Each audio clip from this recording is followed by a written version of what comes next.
Encounter specialist, खूनी, बंदूक नचाने वाले, वो जनता विरोधी होते हैं। उत्तर प्रदेश में जो एनकाउंटर हुआ है, कितने साधारण नागरिक मारे गए हैं और कितने अपराधी मारे गए हैं? क्या उत्तर प्रदेश अपराधी मुक्त हुआ है?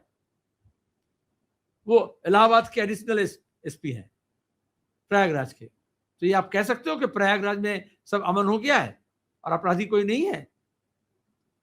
हमने ऐसा ही देखा था दिल्ली में, और एक शर्मा थे, मैच्यो बोला जाता है, हर जगह होता है, यहां भी ऐसा होता है। यहां पे हम तृणमूल के अभिषेक के एकदम पैसा कलेक्टर ऐसे एडिशनल एसपी देखे हैं इसी डायमंड हार्बर में, जिनको आप लोग इसी तरह से आप धमकी देने देखे होंगे पिछले चुनाव में।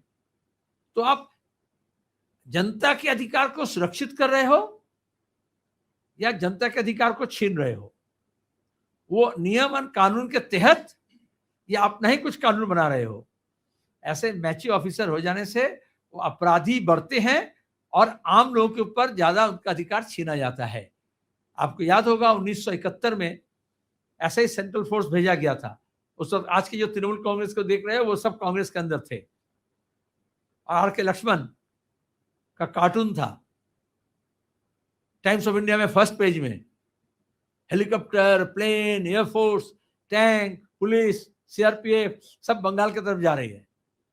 और जैसा आर के लक्ष्मण होता था कॉमन मैन, वो सवाल पूछ रहे हैं क्या देश को कुछ खतरा है? और कार्टून के दूसरी तरफ इंदिरा गांधी, जगजीवन राम और स्वर्ण सिंह उस समय के विदेश मंत्री थे 71 में, याद रखें।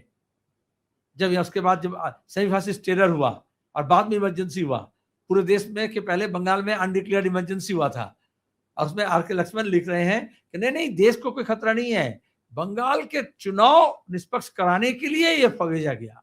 और बंगाल के लोग जानते हैं 70s में, अर्ली 70s में सीआरपीएफ के बूट से डरावना माहौल तैयार होता था। ठीक है, जो पुराने लोग हैं उनको मालूम है।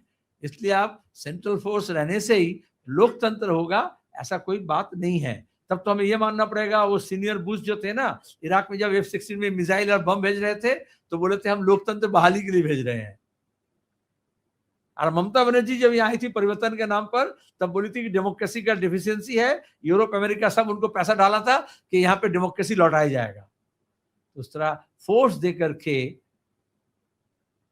किशन जी के बंदूक दे करके, लैंडमैन दे करके, या सेंट्रल फोर्स दे करके, या मिलिट्री दे करके कभी लोकतंत्र का बहाली नहीं होता है। लोकतंत्र का बहाली अवामी ताकत से होता है।